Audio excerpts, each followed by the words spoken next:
तो ये याद करने का फार्मूला है, कोई गांव XUBI मेरी, है ना। तो मैंने ये लिख रखा है, कोई गांव XUBI मेरी। हेलो दोस्तों, स्वागत है मनोज केम के यूट्यूब चैनल पर। दोस्तों, हमने क्लासेस स्टार्ट की है BSc 4th सेमेस्टर के लिए। पहला लेक्चर हो चुका है जिसमें हमने बताया था आपको यूनिट नंबर 3 जिसका नाम है मॉलिक्यूलर स्पेक्ट्रोस्कोपी। स्पेशली हमने इंट्रोडक्शन दिया था कि स्पेक्ट्रोस्कोपी क्या होती है। ठीक है, आज हम सेकेंड लेक्चर स्टार्ट कर रहे हैं। सेकेंड टॉपिक जो है आपका इलेक्ट्रोमैग्नेटिक रेडिएशन, इलेक्ट्रोमैग्नेटिक रेडिएशन या विकिरण। ठीक है ना। आज हम बताएंगे कि इलेक्ट्रोमैग्नेटिक रेडिएशन क्या है, तो ध्यान से समझिएगा। अगर चैनल पर नए हैं तो सब्सक्राइब जरूर कर लीजिएगा और बेल आइकन को प्रेस कर दीजिएगा। आइए जानते हैं कि इलेक्ट्रोमैग्नेटिक रेडिएशन क्या होती है। जैसा कि आप सब जानते हैं कि ब्रह्मांड की सारी एनर्जी का जो सोर्स है वो क्या है, सूरज है, सन है। सारी की सारी एनर्जी जो ब्रह्मांड में व्याप्त है किसकी वजह से है, सूरज की वजह से है। ठीक है, और आप ये भी जानते हैं कि हमारी धरती पे जो प्रकाश आता है वो कहां से आता है, सन से आता है। यानी कि हमारी धरती से लाख किलोमीटर जो सन है हमारे यहाँ से, है ना, धरती की सतह से लाख किलोमीटर की दूरी पर है सन। वहां से प्रकाश चल के हमारी धरती पे पहुंचता है। ठीक है ना। तो प्रकाश की चाल भी होती है। प्रकाश की चाल क्या होती है, 3.8 इंटू 10 सेंटीमीटर पर सेकेंड, है ना। एक सेकंड में इतना सेंटीमीटर घूमती है। अगर किलोमीटर की बात करें तो होता है 3.8 इंटू 10⁵ किलोमीटर पर सेकंड। इतनी ज्यादा स्पीड से एक सेकंड में पहुंचता है हमारे धरती पे प्रकाश, है ना। आप ये भी जानते हैं कि धरती और सन के बीच में बहुत से वायुमंडल आते हैं। ठीक है ना, डिफरेंट लेयर्स आते हैं वायुमंडल की। ठीक है, हर जगह पे मौजूद है पार्टिकल्स, कण है ना। कुछ चार्ज पार्टिकल है, धनायन है, ऋणायन है, तमाम तरीके की चीजें हैं। ठीक है ना। आप ये भी जानते हैं कि किसी भी चार्ज पार्टिकल के स्टेशनरी होने से, एक जगह पे स्थित होने से क्या डेवलप होता है, इलेक्ट्रिक फील्ड। जबकि जब वही चार्ज पार्टिकल घूमने लगता है, चक्कर लगाने लगता है, तब उसकी वजह से डेवलप होता है मैग्नेटिक फील्ड। ठीक है ना। ऐसे ही इलेक्ट्रोमैग्नेटिक रेडिएशन प्राप्त होती है ना। किसी भी चार्ज पार्टिकल के लगातार घूमने से प्राप्त होती है इलेक्ट्रोमैग्नेटिक रेडिएशन। ठीक है, यानी कि इलेक्ट्रोमैग्नेटिक वेव्स, है ना। इलेक्ट्रोमैग्नेटिक वेव्स जो होती हैं उसकी चाल प्रकाश की चाल के बराबर ही होती है। ठीक है, तो आइए देखते हैं, हम आपको बताने का प्रयास करते हैं कि इलेक्ट्रोमैग्नेटिक वेव्स क्या होती हैं। ठीक है, यहां पे लिखते हैं इलेक्ट्रोमैग्नेटिक वेव्स। इलेक्ट्रोमैग्नेटिक वेव्स ये क्या होती हैं, अगर हम इसके बारे में लिखें तो इलेक्ट्रोमैग्नेटिक वेव्स के बारे में लिखें तो जैसे कि आपने सुना होगा एक्स रेज, उसके बाद गामा रेज या रेडियो वेव्स, ये सब की सब क्या होती हैं, इलेक्ट्रोमैग्नेटिक वेव्स होती हैं। और इनकी चाल जो होती है, इनकी चाल किसके बराबर होती है, प्रकाश की चाल के बराबर होती है। प्रकाश की चाल क्या होती है, वेलोसिटी ऑफ लाइट।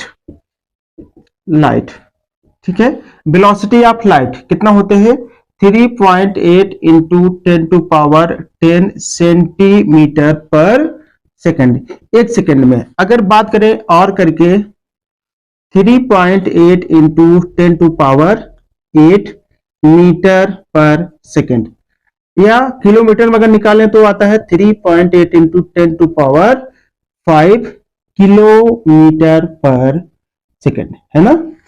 एक किलोमीटर में 1000 मीटर होता है ना, तो मल्टीप्लाई कर देंगे तो क्या हो जाएगा, 3.8 इंटू 10⁵ किलोमीटर पर सेकंड। इतनी ज्यादा प्रकाश की चाल होती है। तो जितने भी इलेक्ट्रोमैग्नेटिक रेडिएशन है या इलेक्ट्रोमैग्नेटिक वेव्स हैं, हमने सबके बारे में लिख रखा है और आपको बताने का प्रयास करेंगे कि उनकी वेवलेंथ कितनी होती है, फ्रीक्वेंसी कितनी होती है। ठीक है ना। वेवलेंथ और फ्रीक्वेंसी और एम्पलीट्यूड को मैंने अपनी प्रीवियस, इससे पहले की एक वीडियो बनाई थी, उसमें मैंने बताया है। ठीक है ना, आप लोग जाके देख सकते हैं। तो आइए देखते हैं कि इलेक्ट्रोमैग्नेटिक रेडिएशन की वेवलेंथ क्या होती है, फ्रीक्वेंसी क्या होती है और एम्पलीट्यूड क्या होता है। ठीक है,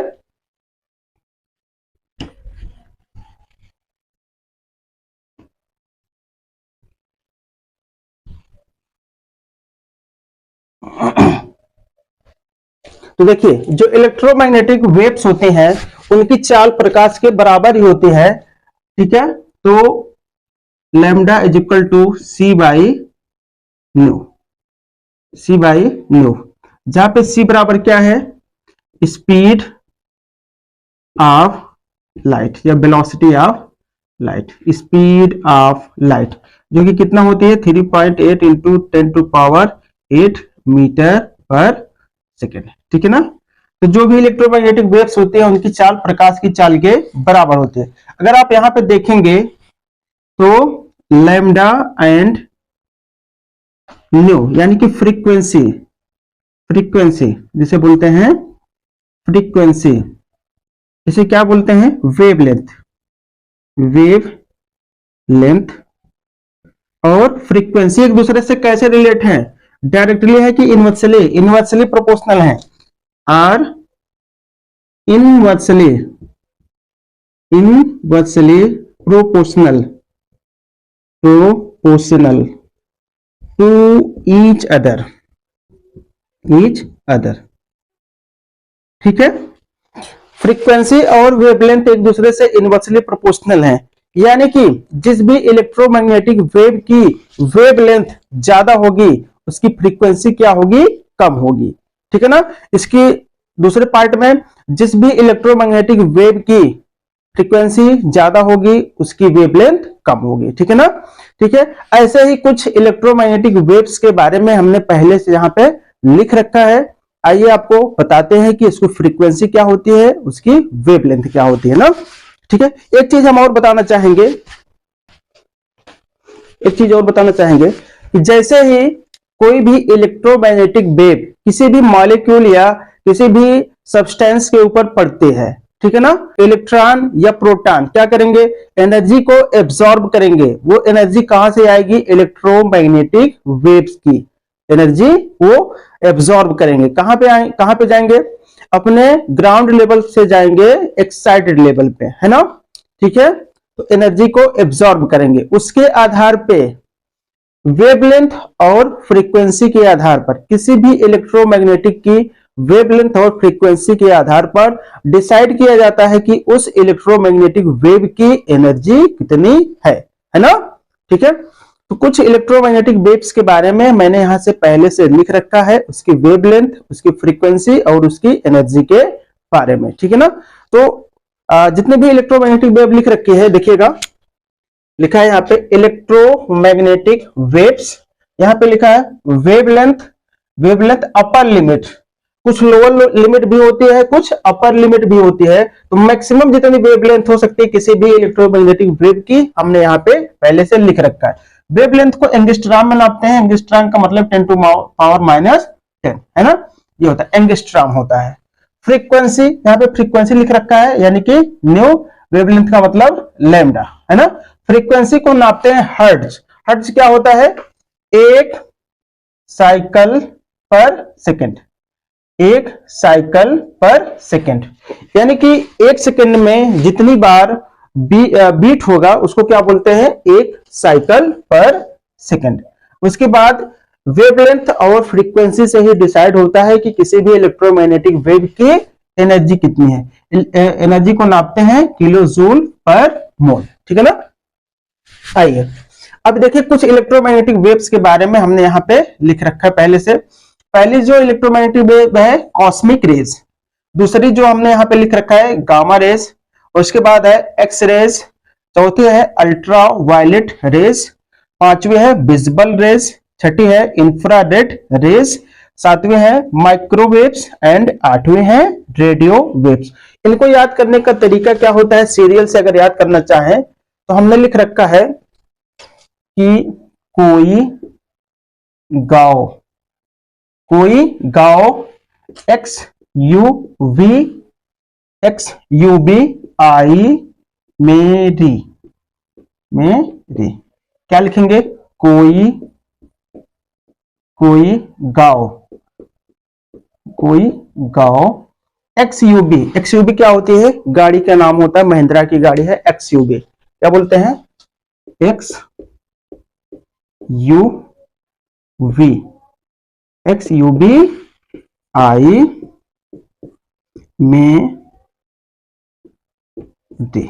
ठीक है, एक भाई साहब थे, नई नई XUV गाड़ी लेके आए, बहुत खुशी के मारे घर पे कह रहे हैं कि कोई तो गाओ मेरी XUV आई है। तो नाम क्या हो गया, कोई गाओ XUVI मेरी, है ना।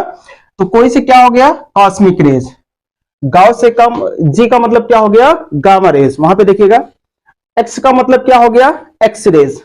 यू का मतलब हो गया क्या, अल्ट्रावायलेट रेज। वी का मतलब हो गया विजिबल रेज। आई का मतलब हो गया इंफ्रारेड रेज। मे का मतलब हो गया, ME का मतलब हो गया माइक्रोवेव्स। एंड री का मतलब हो गया क्या, रेडियो वेव्स, है ना। तो ये याद करने का फार्मूला है, कोई गाओ XUBI मेरी, है ना। तो मैंने ये लिख रखा है, कोई गाओ XUBI मेरी, है ना। ठीक है, चलिए अब इनकी वेवलेंथ और फ्रीक्वेंसी को बता के उसकी एनर्जी आपको बताने का प्रयास करते हैं। ठीक है ना। देखिएगा जो कॉस्मिक रेज होती है उसकी जो वेवलेंथ होती है 0.001 एंगस्ट्रॉम, है ना, 0.001 एंगस्ट्रॉम। ठीक है, उसकी जो फ्रीक्वेंसी होती है, फ्रीक्वेंसी कितनी है, 3 × 10⁻21 हर्ट्ज, HZ, अगर यहां पे लिखना चाहे तो HZ। ठीक है, अगली जो इलेक्ट्रोमैग्नेटिक वेव है यानी कि गामा रेज, उसकी जो वेवलेंथ होगी 1 एंगस्ट्रॉम।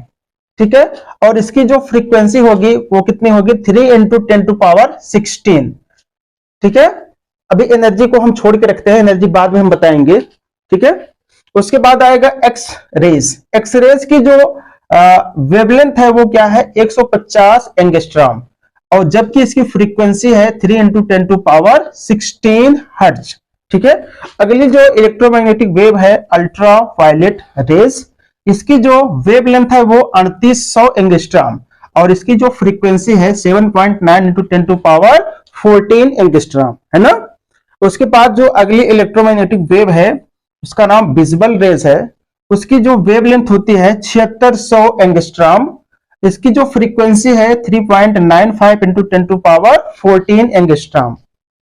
ठीक है, आपकी जो अगली इलेक्ट्रोमैग्नेटिक वेव है इंफ्रारेड रेज, इसकी जो वेवलेंथ है वो कितनी है, 6 × 10⁻6 एंगस्ट्रॉम, इसकी जो फ्रीक्वेंसी है वो कितने है, 5 × 10⁻11 हर्ट्ज। ठीक है, अगली जो इलेक्ट्रोमैग्नेटिक वेव है माइक्रोवेव, इसका जो वेवलेंथ है, इसकी वेवलेंथ है 3 × 10⁻9 एंगस्ट्रॉम, इसकी जो फ्रीक्वेंसी है 10⁻9 हर्ट्ज। ठीक है,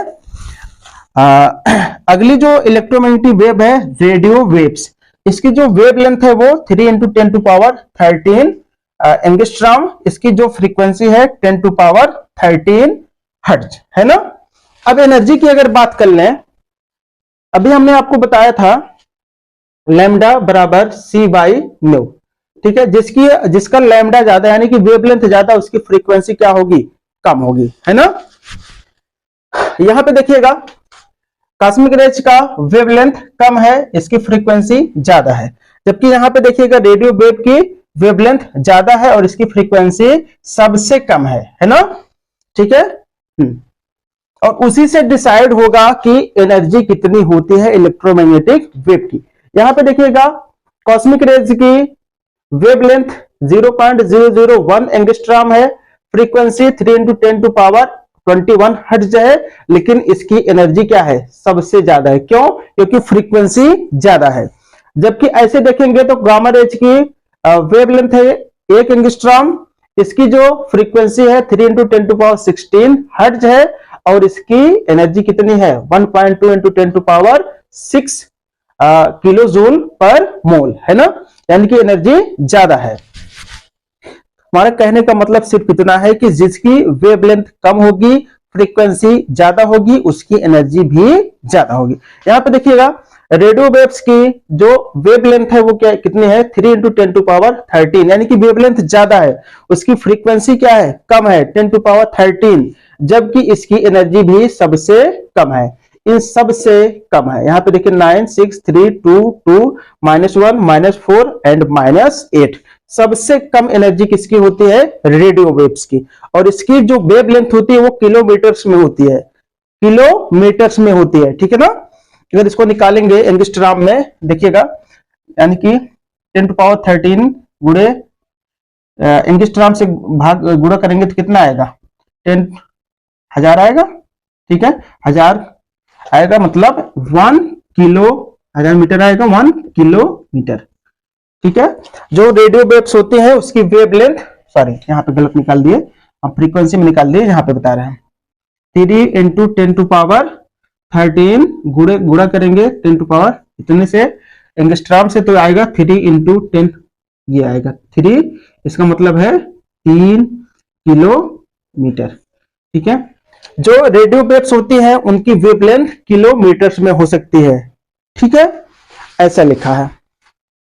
तो ये था, हमने बता दिया कि इलेक्ट्रोमैग्नेटिक वेव्स की फ्रीक्वेंसी के बारे में, वेवलेंथ के बारे में और उसकी एनर्जी के बारे में। फ्रीक्वेंसी और वेवलेंथ एक दूसरे से इनवर्सली प्रोपोर्शनल होते हैं।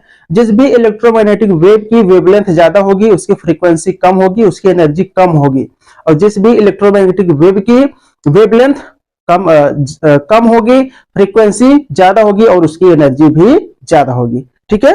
तो आज के लिए इतना बहुत है, मिलते हैं नेक्स्ट वीडियो में। Thanks for watching. अगर चैनल पर नए हैं तो सब्सक्राइब जरूर कीजिएगा। मिलते हैं नए वीडियो में, आपको बताएंगे कि एब्जॉर्प्शन स्पेक्ट्रा क्या होता है, इमिशन स्पेक्ट्रा क्या होता है, यानी कि टॉपिक का नाम होने वाला है टाइप्स ऑफ स्पेक्ट्रम, ठीक है। Thanks for watching.